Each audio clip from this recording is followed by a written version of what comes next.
तो कुछ लोगों की रिक्वेस्ट पे लाई हूँ आज का ये वीडियो, जो कि है मिर्ची के ऊपर के हाथों पर ये जलन कैसे करती है। तो आई होप आप लोगों को ये वीडियो और ये इन्फॉर्मेशन पसंद आए। ज़्यादा से ज़्यादा लोगों तक इसको शेयर करें। Please like, share and subscribe. ऐसे ही इंटरेस्टिंग वीडियोस के लिए आप लोगों से मोटिवेशन मिलता रहे तो ऐसी ही वीडियोस मैं लाती रहूँगी। तो आइए बात करते हैं कि मिर्ची काटने पे हाथों में जलन क्यों होती है और इसको हटाने के उपाय क्या होते हैं, यानी कि हम उस जलन से कैसे छुटकारा पाएँ। तो जब जलन होती है तो उसको किस सब्सटेंस के थ्रू हम न्यूट्रलाइज कर सकते हैं, प्लस वो सब्सटेंस ऐसा क्या करता है जिसकी वजह से हमें जलन कम महसूस होती है या फिर होती नहीं है। लेकिन इंडिविजुअल टू इंडिविजुअल ये जलन वेरी क्यों करती है, आखिर ऐसा क्या होता है मिर्ची में कि किसी व्यक्ति को वो जलन ज़्यादा करती है, किसी को कम करती है। तो आइए समझते हैं इस वीडियो में इन सारे क्वेश्चंस के बारे में। तो सबसे पहले देखते हैं कि मिर्ची में आखिर ऐसा कंपाउंड क्या होता है जिसकी वजह से हमें जलन महसूस होती है। मिर्ची में जो तीखापन होता है वो किस कारण से होता है। तो मिर्ची में जो तीखापन होता है वो होता है कैप्साइसिन नामक कंपाउंड की वजह से, जो कि एक प्रकार का एल्केलॉइड होता है। अब ये जो एल्केलॉइड है कैप्साइसिन, ये तेलीय होता है, यानी कि बसा में घुलनशील होगा। बसा में घुलनशील है तो जल में अघुलनशील होता है। पोलर मॉलिक्यूल है वाटर, यानी कि H2O। तो H2O जो कि है पोलर, तो ये कैप्साइसिन जल में अघुलनशील है। तो आप लोग इस क्वेश्चन का आंसर दे पाएंगे कि जब भी हमें जलन महसूस होती है और हम हाथों को धोते हैं तो जलन गायब क्यों नहीं होती है। तो कैप्साइसिन क्या होता है, मिर्ची के बीज और सफ़ेद झिल्ली जिसको कहते हैं प्लेसेंटा, उसमें ज़्यादातर पाया जाता है। अब ये जो कैप्साइसिन होता है ये आखिर हमें जलन कैसे करता है, तो आइए समझते हैं। तो यहाँ पे TRPV1 रिसेप्टर होता है जो कि एक लिगेंड आयन गेटेड चैनल होता है। ये स्पेशलाइज्ड आयन चैनल होता है जो कि पाया जाता है त्वचा, नसों, म्यूकोसा पर। तो इसके जो नोसिसेप्टर्स होते हैं उसको एक्टिवेट करता है। जो TRPV1 है, इसको समझिए कि ये एक प्रकार का दरवाज़ा है। अब इसका नाम क्या है, ट्रांजिएंट रिसेप्टर पोटेंशियल वेनिलॉइड 1। अब यहाँ पे ये जो वेनिलॉइड है ये लॉक की तरह काम करता है। आप समझना, एक दरवाज़ा है TRPV1, उस दरवाजे का नाम है। उसमें जो लॉक है वो है वेनिलॉइड बाइंडिंग साइट। अब ये जो कैप्साइसिन है, ये कैप्साइसिन वेनिलॉइड बाइंडिंग साइट पे जाके बाइंड करेगा। तो यहाँ पे हम लिख देते हैं कैप्साइसिन यहाँ पे जाके बाइंड किया। अब होगा क्या, तो जो TRPV1 है ये गेट है और ये जो वेनिलॉइड बाइंडिंग साइट है ये लॉक है। इसकी चाबी है कैप्साइसिन, यानी कि कैप्साइसिन जो चाबी है, इससे ये जो गेट का लॉक है ये खुलेगा।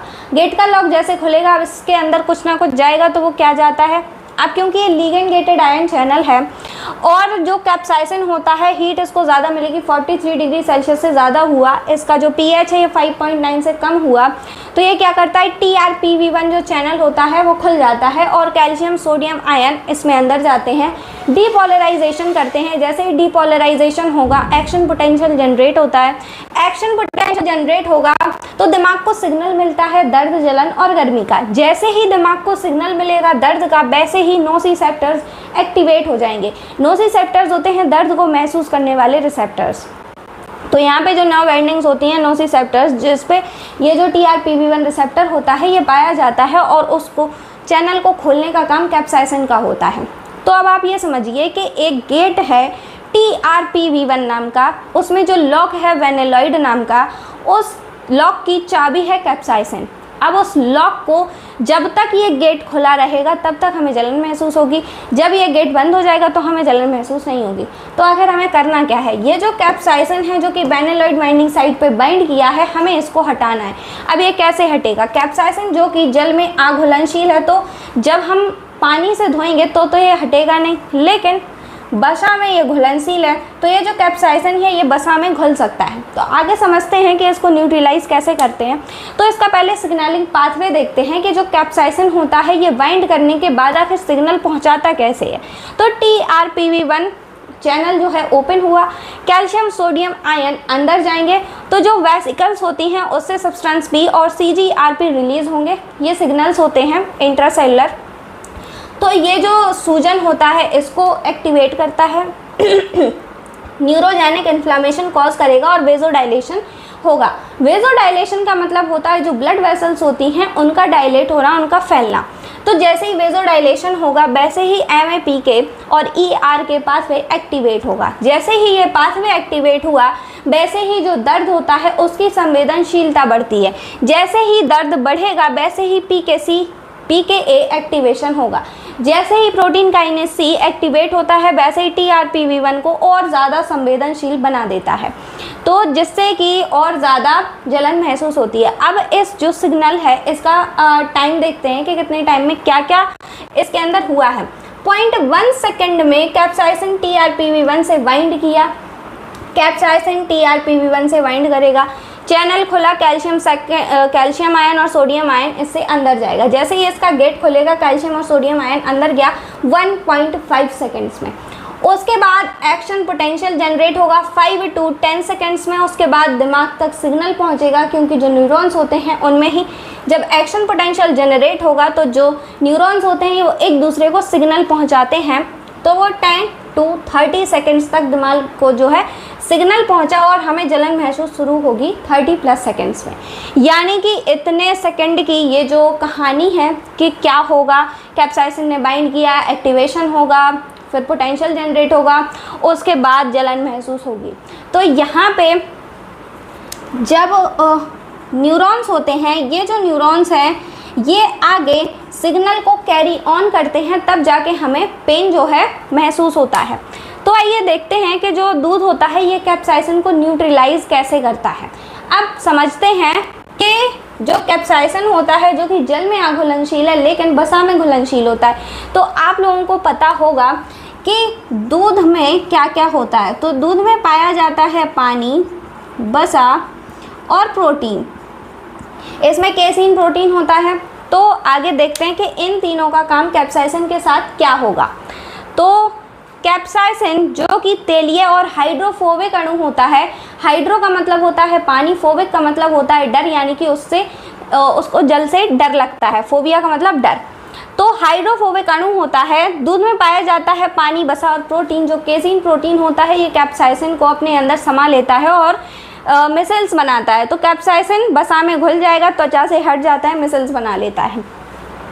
जैसे जब साबुन किसी भी तेलीय पदार्थ के साथ, जैसे मान लीजिए कि एक कपड़ा है और उस पर कोई भी ऑयल का स्टेन लगा हुआ है, तो जब हम इस पर डिटर्जेंट या फिर साबुन डालते हैं तो ये गंदगी के साथ मिसल्स बना लेता है। जब हम इस पर पानी डालते हैं तो ये गंदगी के साथ बाहर निकल जाता है। सेम टू सेम कैप्साइसिन के साथ भी होता है। कैप्साइसिन घुल जाएगा, त्वचा से हट जाएगा, तो ये मिसल्स बना के बाहर निकल जाता है। TRPV1 से अलग हो जाएगा। ये जो कैप्साइसिन है TRPV1 से अलग हो गया। अब रिसेप्टर बंद हो जाएगा। जैसे ही रिसेप्टर बंद हुआ, पेन जो सिग्नल है वो मिलेगा नहीं। जैसे ही जलन का संकेत दिमाग तक नहीं पहुंचेगा तो हमें राहत मिलेगी। तो ऐसे काम करता है दूध, दही, या फिर इसकी जगह हम कुछ घी भी यूज़ कर सकते हैं। घी में क्योंकि पानी की मात्रा कम होती है तो प्रोटीन भी कम होता है, तो दूध ज़्यादातर इफ़ेक्टिव होता है और बहुत सारे लोशंस हम इसमें यूज़ कर सकते हैं। तो क्या सबके जो TRPV1 रिसेप्टर हैं ये एक जैसे होते हैं? क्योंकि मैंने बात की थी कि इंडिविजुअल टू इंडिविजुअल ये डिपेंड करता है कि किसको जलन होगी, किसको जलन कम होगी, किसको ज़्यादा होगी। तो ऐसा होता क्यों है? आखिर कैप्साइसिन हर इंडिविजुअल पे एक जैसा अफेक्ट क्यों नहीं देता है? तो वो डिपेंड करता है TRPV1 रिसेप्टर पे। ये रिसेप्टर जितना ज़्यादा सिग्नल लेगा उतना ज़्यादा हमें जलन महसूस होगी। तो जो TRPV1 जीन होता है इसमें अंतर होता है। तो इसके जीन में सिंगल न्यूक्लियोटाइड पॉलीमॉर्फिज्म पाया जाता है। अब ये जो है TRPV1 रिसेप्टर हर इंसान में, ये इसकी जो मूल संरचना है ये सेम होगी। जैसे कि इंसान कैसा दिखता है, सर होगा, 2 हाथ होंगे, 2 पैर होंगे, ऐसे ही उसका ढांचा होता है, संरचना होती है। वैसे ही TRPV1 जैसा दिखता है, उसमें जितने अमाइनो एसिड होते हैं, जैसे अमाइनो एसिड होते हैं, उसकी जो मूल संरचना है वो सब में एक जैसी होगी। लेकिन इसमें जेनेटिक वेरिएशन पाया जाता है जिसको पॉलीमॉर्फिज्म कहते हैं। इसमें किस प्रकार का पॉलीमॉर्फिज्म होता है? सिंगल न्यूक्लियोटाइड प्रकार का पॉलीमॉर्फिज्म इसमें पाया जाता है, यानी कि एक न्यूक्लियोटाइड के कई सारे वर्जन्स इसमें होते हैं। तो एक ही जीन के थोड़े थोड़े अलग वर्जन्स पाए जाते हैं और कुछ वेरिएंट्स में ये रिसेप्टर ज़्यादा संवेदनशील होते हैं और कुछ में ये रिसेप्टर कम संवेदनशील होते हैं। जिसमें ज़्यादा संवेदनशील होंगे उसको जलन ज़्यादा महसूस होती है, ज़्यादा देर तक महसूस होती है। अब बात करते हैं TRPV1 में जो सिंगल न्यूक्लियोटाइड पॉलीमॉर्फिज्म है उसके कुछ एग्जांपल्स। तो ये कुछ एग्जांपल्स हैं जो कि कैप्साइसिन के प्रति संवेदनशील है, संवेदनशीलता को जो है बढ़ाती है, टेम्परेचर के प्रति संवेदनशीलता अलग होती है।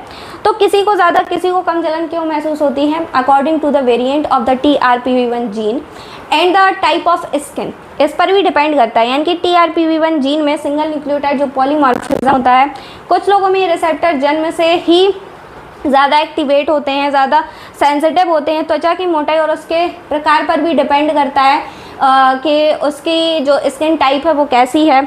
डिसेंसिटाइजेशन का मतलब होता है आदत पड़ना। बार बार जब मिर्ची काटते रहते हैं, जो रिसेप्टर हैं ये बार बार कांटेक्ट में आते हैं, तो इनकी जो संवेदनशीलता होती है वो कम होती जाती है। त्वचा का pH और उसका मॉइस्चर इस पर भी डिपेंड करता है। नसों का घनत्व यानी कि नर्व डेंसिटी जितनी ज़्यादा होती है, TRPV1 रिसेप्टर उतने ज़्यादा होंगे, जलन उतनी ज़्यादा महसूस होती है। मिर्च की किस्म, अब यहाँ पे जो मिर्च की किस्म यानी कि उसकी जो जाति है उस पर डिपेंड करता है। जैसे हरी मिर्च, लाल मिर्च, शिमला मिर्च, तो इनमें जो तीखापन होता है वो कम होता है। तीखापन किस पर डिपेंड करता है? इसको नापेंगे कैसे? तो एक यूनिट होती है SHU। अभी तो क्योंकि बहुत सारी टेक्निक्स डेवलप हो चुकी हैं, तो high performance liquid chromatography HPLC से हम जो यूनिट है उसका जो तीखापन है मिर्च का वो डायरेक्ट नाप सकते हैं और उसको SHU यूनिट में कन्वर्ट करते हैं। SHU यूनिट क्या होती है? ये होती है Scoville heat unit, Scoville heat unit. जैसे हाइट को सेंटीमीटर, फीट, मीटर इनमें नापते हैं, वैसे ही मिर्च का जो तीखापन होता है उसको नापने के लिए भी पैमाना होता है। उस यूनिट को बोला जाता है SHU, स्कोविल हीट यूनिट। तो ये होता क्या है? जैसे मान लीजिए कि अगर 1 ग्राम मिर्ची के अर्क को 1000 ग्राम पानी में घोलेंगे और फिर भी इसका जो तीखापन है ये मतलब कि ये जो मिर्ची है ये जलन करेगी, तो उसका जो SHU होगा वो 1000 हो जाएगा। वैसे ही 1 ग्राम मिर्ची के अर्क को अगर 16000 ग्राम पानी में घोलेंगे और तब भी वो जलन करती है, तो उसका जो SHU है वो 16000 हो जाएगा। तो ऐसे इसका जो तीखापन है ये मेज़र किया जाता है SHU यूनिट के द्वारा। अभी क्योंकि टेक्निक्स डेवलप हो चुकी हैं, तो high performance liquid chromatography HPLC से इसको मेज़र करा जाता है और वो जो यूनिट आती है वो SHU में फिर बदल दिया जाता है। उसके बाद हम देखते हैं, मैच करते हैं कि इसका जो SHU यूनिट है इसका तीखापन इतना हो सकता है। तो जो भी मिर्ची है उस पर SHU यूनिट उसकी अलग अलग होती है, क्योंकि उसमें जो नंबर होता है मतलब कैप्सेसिन जो होता है उसका अमाउंट भी कम या ज़्यादा हो सकता है। और मिर्ची के अर्क को जब हम घोलते हैं तो उसकी जलन पे डिपेंड करता है कि उसका जो SHU आ रहा है वो कितना आ रहा है। तो ऐसे हम मेज़र करते हैं कि ये मिर्ची का जो तीखापन है वो कितना होता है। तो आई होप आप लोगों को समझ में आया हो कि जो मिर्ची होती है ये हाथों में जलन कैसे उत्पन्न करती है और उसको न्यूट्रलाइज करने के लिए जो दूध, दही, घी यूज़ करते हैं वो काम कैसे करता है, आखिर किस कंपाउंड को किस चीज़ को रोकता है, किस रिसेप्टर पे जाके काम करता है और हर इंडिविजुअल पे ये अलग अलग इफेक्ट कैसे शो करता है। तो इस इन्फॉर्मेशन को ज़्यादा से ज़्यादा लोगों तक शेयर कीजिए। Please like, share and subscribe, ताकि ऐसी ही इंफॉर्मेटिव वीडियोस आपके साथ लेके आ सकूं। Thanks for